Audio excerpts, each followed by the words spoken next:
TV 15 news కి స్వాగతం. ఏలూరు జిల్లా బుట్టాయిగూడెంలో ఈ రోజు 4 రాష్ట్రాల జాతీయ ఆదివాసీ ఫాస్టర్స్ ఈ రోజు బుట్టాయిగూడెంలో సెమీ క్రిస్మస్ వేడుకలు ఘనంగా జరిగాయి. ఈ వేడుకలకు ముఖ్య అతిథిగా పోలవరం నియోజకవర్గ ఎమ్మెల్యే సిరి బాలరాజు మరియు బొరగం శ్రీనివాస్ మరియు ముఖ్య అతిథులుగా పాల్గొనడం జరిగింది. మరియు జాతీయ కమిటీ ప్రెసిడెంట్ కురసం నిరీక్షణరావు, గండి బిషప్ ఎలీషా జాన్, చింతా శ్యాములు మరియు ఆంధ్రప్రదేశ్, తెలంగాణ, ఒరిస్సా, ఛత్తీస్గఢ్ రాష్ట్రంలో ఫాస్టర్స్ అందరూ సెమీ క్రిస్మస్ చేయడం జరిగింది.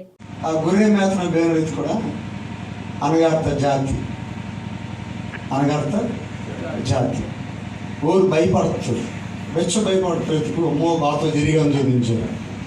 కానీ 10వ వచనం దేవుని దూతకి వెళ్తే మీరు దర్శనం మాటించారు కదా అందరికి కదా మన వాక్యకి వచ్చారు 2 మాటకి దర్శనం మాటించారు అసలు ధైర్యం అంతే.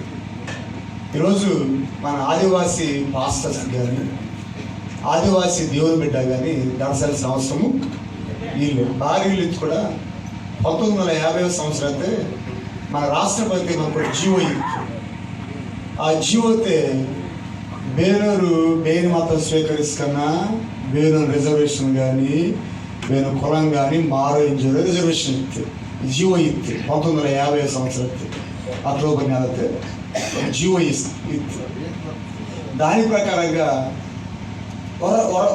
కులతికి అవకాశం ఇస్తే ఓరు మతం మారకూడని జరిగింది. అందుకు ఎక్కువ మంది మీరు ఓరు మార్కు ఇబ్బంది అవుతుంది అలా ఎత్తారు. కానీ మిగతా కులం అంతా కూడా మత మార్కన భార్యయో ఓ రిజర్వేషన్ కానుకు ఒక కులం మారో భార్య ఎంజోరే మంచి జీవో ఎత్తారు.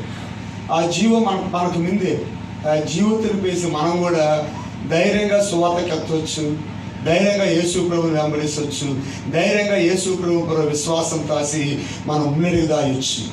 ఈనాడు బెంగళూరు బాత క్యాన్సర్ ఉంది. కోయితరు కూడా కులం మతం మార్కు కులం మారితే రిజర్వేషన్ దిగితే ఇందులో నడిపిస్తున్నారు. కాబట్టి మన ఆదివాసీ పాస్టర్స్ కానీ ఆదివాసీ విశ్వాసులకు కానీ దర్శన పనిలే మనకి జీవం మిందే. ఆ జీవ తిరిపేసి మనం దర్శకుండా మునిదాయచ్చు. ఆ రోజు గొర్రెల మాత్రం దర్శతాపు ఈరోజు మనం కూడా దర్శనవారు నడిపేసినవారు నిన్నోరు. కాబట్టి మనం దర్శక్కరిల్లే మనకు కూడా జీవం మిందే, మనకు ఒక హక్కు మిందే. మనం యేసుక్రీస్తుని ధైర్యంగా విశ్వసిసి యేసుక్రీస్తుని వెంబడించవచ్చు. కాబట్టి మన ఆదివాసీ పాస్టర్స్ అందరూ కూడా మీరు సువార్తత్వం కానీ ప్రాంతం ధైర్యంగా సువార్తకి వెళ్ళాలి, ధైర్యంగా సేవత్వం కానీ అలాగే దేవుని పిల్లలు కూడా ధైర్యపరచాలి. మనకు ఒక హక్కు ఉంది, మనకు ఒక జీవం ఉంది. దానికి మనం అందరం ఇక జాతీయ ఆదివాసీ కమిటీ మీద, జాతీయ ఆదివాసీ రాష్ట్ర కమిటీ మీద, జిల్లా కమిటీ మీద, నియోజకవర్గ కమిటీ మీద, మండల కమిటీ కూడా మీద వీరందరూ కూడా మీ పెరిగే మంత్రులు మీకు ధైర్యం ఇచ్చి మీరు ప్రోత్సహించి మీ పెరిగే నడుసరమంతులు కాబట్టి అందరూ కూడా గమనించవలసిందిగా ప్రభు పేరు మనవత్వమైనారు. దేవుని స్తోత్రం. ఇది దర్శొచ్చా మనం దర్శన పేరు దర్శొచ్చా దర్శకోడు భారత్కు అసలు ఆ గొర్రె మేత దర్శనట్టు మనవారు కూడా దర్శనవారు అలా దర్శనవారిని దర్శకోకుండా కలిసిన బాధ్యత ఈరోజు ఇక వత్త మన బాధ్యత మనది. ఈరోజు బెగ్గోడు కన్నా ఇంజే సతీష్ గారు మన ఆదివాసీ పాస్ ఐక్యవేదిక స్టార్ట్ వస్తే ఒరిస్సా కూడా స్టార్ట్ వస్తే ఇంజే తెలంగాణకు ఆంధ్రతో బలంగా పనిదొంగనాము. మా తొందరలోనే ఇంకా వేరే రాష్ట్రం కూడా ఈ ఐక్యవేదికను తీసుకొస్తున్నాము. కాబట్టి ఐక్యవేదిక కోసం మీరు అందరూ ప్రార్థనతో కట్టి మీ అందరి తరఫున ఇక ఆదివాసీ పాస్టర్తోనికి బేని సమస్య వతకన్నా బేని బాధ వతకన్నా మమ్మ వినాము. మనం ఒక లీగల్ సెల్ కూడా వాడుకుంటాం. ఓరు మనకు సలహా చేస్తున్నారు, ఓరు మనకు సూచన చేస్తున్నారు. దాని ప్రకారంగా మన ఆదివాసీ పాస్టర్కి బేరు సమస్య వతకన్నా ఓరి ద్వారా మన సమస్యకు పరిష్కారం కోరి అదేవిధంగా ఈ ఆదివాసీ ఐక్యవేదిక మన పాస్టర్ అందరూ కూడా బెస్కెట్ కూడా మన ప్రార్థన మనగకూడదు. మన బలము మన ఆయుధము ప్రార్థనే. కాబట్టి మనకు ఆయుధం అంతా ప్రార్థన తిని మనం మరగకుండా విడిచివాడుకోకుండా బెస్కెట్గా వాటి ఆయుధం పేసి మనం ముందుకు మన ఆదివాసీ జనగిరి మధ్య మన ఆదివాసీ ప్రజల మధ్య మనం తొంగవలసిన సేవ మనం తొంగోరే దేవునికి మహిమతో నడుచుకొని దేవుడి మాట దీవిస్తుందాక. ఆమేన్. రావు జాతీయ ఆదివాసీ పాస్టర్స్ ఐక్యవేదిక జాతీయ అధ్యక్షుడిని. ఈరోజు ఆంధ్రప్రదేశ్ రాష్ట్ర ఆదివాసీ ఐక్యవేదిక తరపున పోలవరం నియోజకవర్గంలోని కొత్తగూడెం మండలంలో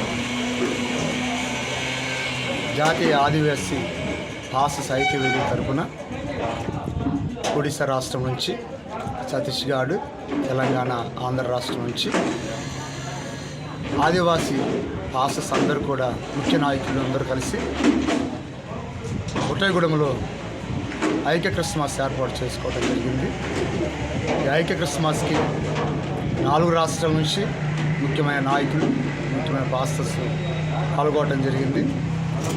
ఈ జాతీయ ఆదివాసీ పాస్టర్స్ ఐక్యవేదిక ఏర్పాటు చేయడంలో గల ఉద్దేశం ఏంటంటే, ఈనాడు భారతదేశంలో ఆదివాసీలు నివసిస్తున్నటువంటి ప్రాంతాల్లో ఆదివాసీ ప్రజలను ఒక నీతి మార్గంలో, సక్రమైన మార్గంలో ఈ చెడు జీవితాన్ని విడిచిపెట్టి నీతి న్యాయాలు కలిగిన జీవితం నడవాలని ప్రజలకు బోధిస్తూ సక్రమైన మార్గాన్ని వారికి నేర్పిస్తున్నాం. అలా నేర్పిస్తున్నప్పుడు ఈ ఆదివాసీ ప్రజల మధ్య సేవ చేస్తున్నటువంటి పాస్టర్స్ మీద అనేక మంది మతోన్మాదులు దాడులు చేస్తూ మరి సువార్త జరగకుండా, వాక్యను ప్రకటించుకోకుండా అడ్డుపడుతున్నారు. ఇటువంటి పరిస్థితుల్లో ఆదివాసీ పాస్టర్స్ ఏ సహాయం లేక నిస్సహాయ స్థితిలో ఉన్నారు. అటువంటి ఆదివాసీ పాస్టర్స్ని సంఘటితపరిచి, వాళ్ళని ఐక్యపరిచి, మనమందరం కలిసి మన సేవలు ఎదురయ్యేటువంటి ప్రతి సమస్యను ఐకమత్యంతో ఎదుర్కొందామని ఈ వేదిక ఏర్పాటు చేసాం. ఇది 2వ సంవత్సరం అవుతూ ఉంది. ఈ ఐక్యవేదిక ఈ యొక్క సేవ ప్రతి సంవత్సరము ఏ ఆదివాసీ సమస్య ఎదుర్కొంటే వాళ్ళ మధ్యలోకి వెళ్ళి ఆ సమస్యను పరిష్కరించడానికి ఐక్యవేదిక పనిచేస్తుంది. అలాగే ఆదివాసీ పాస్టర్స్ అందరు కూడా ఒక భరోసా ఇస్తూ ఉన్నాం. మేము ఐక్యవేదిక తరపున ఆదివాసీ సేవకులు ఎవరు కూడా జరుగుతున్నటువంటి దాడులను బట్టి కానీ, హింసను బట్టి కానీ ఎవరు భయపడవలసిన అవసరం లేదు. మీ తరపున ఈ ఐక్యవేదిక పోరాడుతుందని తెలియపరుస్తుంది.